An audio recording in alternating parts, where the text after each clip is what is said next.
Hi guys, on se retrouve aujourd'hui dans une nouvelle vidéo et aujourd'hui je vous retrouve pour une vidéo très particulière puisque c'est la première vidéo d'un de mes nouveaux concepts dont je vous avais parlé, il me semble l'hiver dernier, aux alentours de février, quelque chose comme ça. Et c'est le concept 10 minutes et un café, donc je vais pas m'étendre sur le concept. Si vous voulez des informations sur en quoi ce type de vidéo consiste, plus en détail, je vous renvoie vers la barre d'infos. En tout cas, sachez juste que ces vidéos parleront de mon expérience sur des thèmes donnés et voilà, en tout cas j'espère vraiment que ça pourra vous plaire et que c'est un concept de vidéo qui vous intéressera parce que comme je vous l'avais dit, il n'y a pas que la beauté dans ma vie et il y a aussi beaucoup de choses comme les réflexions, la méditation, le yoga, le sport, l'alimentation, la mode, voilà, il y a les livres, il y a un million de trucs dans ma vie, la philosophie aussi. Donc j'ai envie d'élargir encore cette chaîne et voilà, j'espère en tout cas que ça vous plaira et je vous renvoie tout de suite vers la vidéo. Alors aujourd'hui le thème dont j'avais envie de parler avec vous c'était mon rapport et mon mon chemin vers la bienveillance. Si vous avez regardé ma dernière vidéo, vous avez vu que j'ai parlé donc de mes cadeaux d'anniversaire et notamment des cadeaux d'anniversaire d'une de mes amies qui s'appelle Swazik et je vous ai évoqué rapidement le fait que une des choses qui fait que on s'est plus ou moins tout de suite entendu quand on s'est parlé, etc., c'était notre attrait toutes les deux pour la bienveillance. Alors la bienveillance, qu'est-ce que c'est? Je vais absolument pas vous l'expliquer selon des définitions que j'ai trouvées. Cette vidéo n'est absolument pas préparée, j'ai pas de script, j'ai rien du tout. Mon but c'est juste de vous expliquer pendant 10 minutes avec un aspect un peu cocooning, son chaude, etc. Ma relation avec certaines idées, certaines évolutions que j'ai pu faire, que j'ai pu avoir. Et donc il faut savoir que depuis à peu près l'année dernière, il me semble, j'ai commencé à être de plus en plus attirée vers tout ce qui était en rapport avec la paix en fait. La paix envers les autres, la paix envers soi-même, la paix qu'on peut trouver tout simplement en se montrant agréable, gentil et bienveillant envers les autres. Alors qu'est-ce que veut dire bienveillant pour moi? Pour moi, bienveillant, ça veut pas dire tout accepter, ça veut pas dire tendre l'autre joue quand on te met une gifle, ça veut dire tout simplement faire son possible pour arriver à mettre les autres et soi-même à un stade de confort qui soit le plus important possible. La bienveillance, c'est le fait d'essayer de se mettre à la place des autres, essayer de comprendre les autres, essayer en fait d'agir avec les autres de la manière dont laquelle on aimerait qu'ils agissent avec nous. Agir avec les autres dans le sens de la manière dont on aimerait voir les choses évoluer. Si vous êtes quelqu'un qui, logiquement et normalement conçu, aimerait normalement vivre dans le maximum de paix possible, et ben vous essayez tout simplement d'agir avec les autres dans ce sens-là. Essayez de vous mettre à leur place, essayez... voilà, la bienveillance, ça englobe beaucoup de choses comme le pardon, la gentillesse, la douceur, voilà, beaucoup de choses comme ça où en fait on essaye vraiment de vivre en paix avec les autres, et pour vivre en paix avec les autres il faut d'abord vivre en paix avec soi-même. Donc ça passe beaucoup aussi par se pardonner, par essayer de se comprendre, par essayer de s'aimer aussi bien physiquement que mentalement, par essayer vraiment de faire de son mieux en fait pour que tout se passe bien avec tout le monde et dans notre vie. Pourquoi j'ai commencé ce chemin-là avec la bienveillance? C'est parce que j'ai toujours été quelqu'un de très très sensible qui prenait les choses très à cœur. Lorsqu'on me reprochait des choses ou lorsqu'on n'était pas forcément très sympa avec moi, je le prenais souvent pour moi. Et j'étais quelqu'un qui souffrait beaucoup en fait dans son rapport aux autres, c'est-à-dire qui était beaucoup blessé par ce que les autres pouvaient lui faire, parce que les autres pouvaient dire, penser ou quoi que ce soit. Et en fait j'étais quelqu'un aussi qui du coup pouvait s'énerver de façon très virulente en fait face à du mal qui m'était fait. Et en fait toutes ces situations-là ne faisaient qu'augmenter ma souffrance générale, mentale, etc. et me mettre dans un état de tristesse et de mal-être qui ne me convenait pas, qui n'était pas sain pour moi tout simplement, dans mes études, dans ma vie, etc. Et en fait j'avais vraiment envie d'aller dans un chemin qui soit beaucoup plus positif et qui se rapproche de certaines personnes que j'admirais beaucoup et qui je trouvais étaient très oui, très posées, très joyeuses, très enclines à la bonne humeur. Je pense notamment à la merveilleuse Clémentine de la chaîne Qui aime Astuce, de Patricia B, donc de Patricia de la chaîne Patricia B, de personnes comme ça, de Margot, des astuces de Margot, d'Alice, de la chaîne Alice Esmeralda, de personnes comme ça qui m'inspiraient beaucoup, que je trouvais très douces, à qui on avait vraiment envie de faire des câlins, oui, je voulais en fait, je savais que j'étais comme ça, mais je voulais être comme ça dans mon rapport aux autres.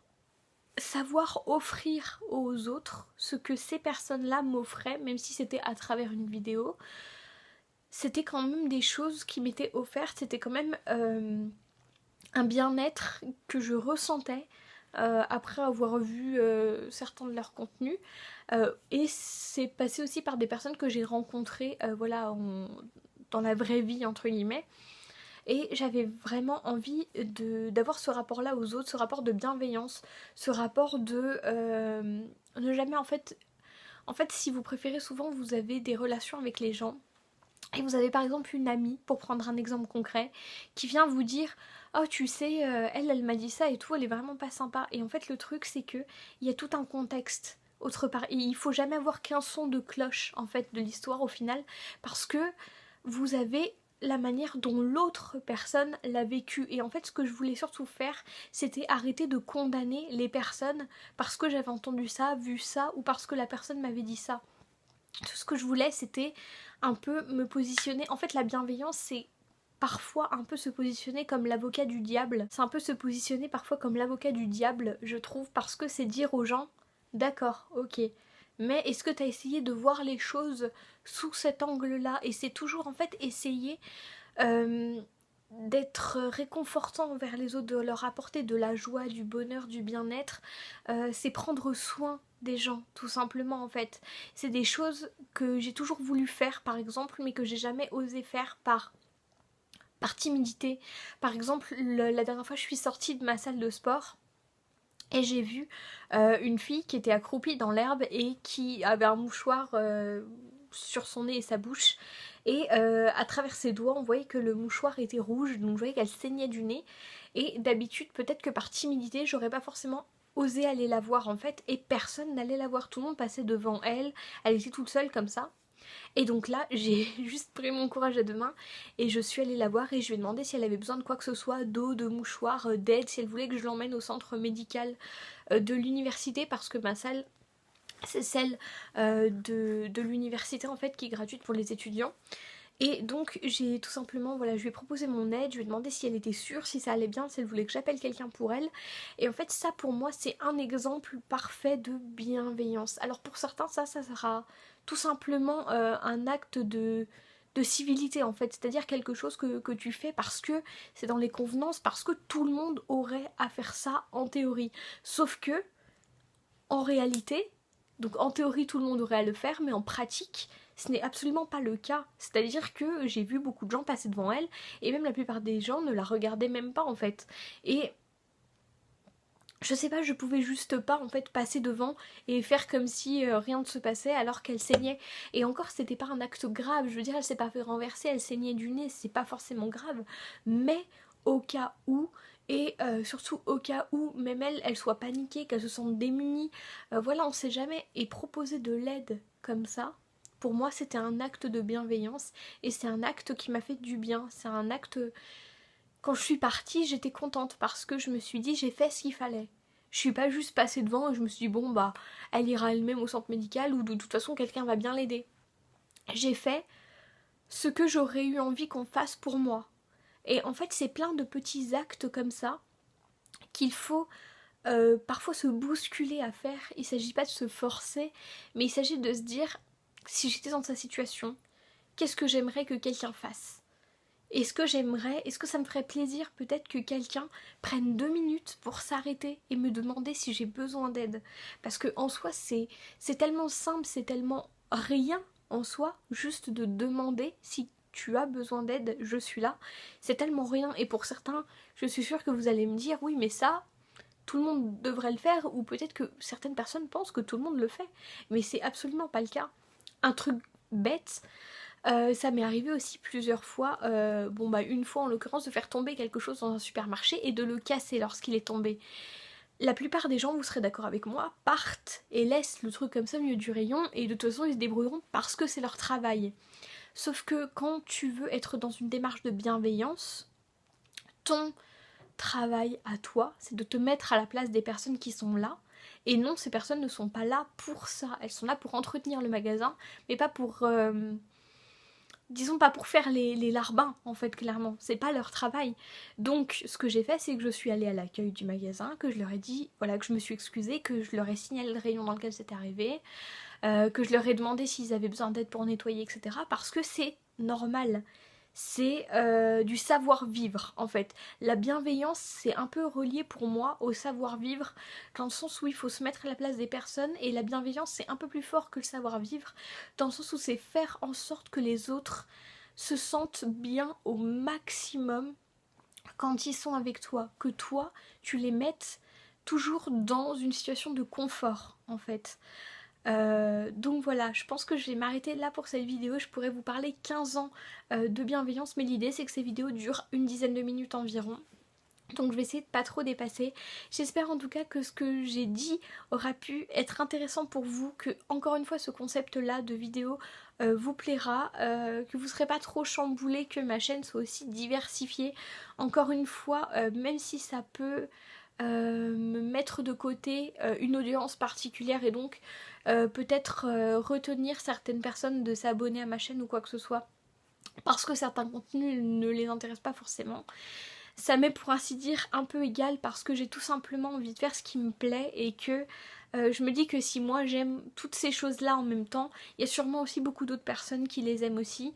Donc voilà, en tout cas j'espère que vous pourrez trouver votre bonheur sur cette chaîne-là, qu'elle vous apportera du confort, de la gaieté et un peu de bonheur peut-être. Et voilà, en tout cas je vous aime très très très fort. Je voulais vraiment vous remercier parce que je reçois de plus en plus de commentaires. Voilà, on avance petit à petit vers les 300 abonnés et pour moi c'est vraiment énorme en fait. Enfin, je suis vraiment très touchée et voilà, je vous remercierai jamais assez pour ça. En tout cas, je vous embrasse très fort et je vous dis à la prochaine. Bye.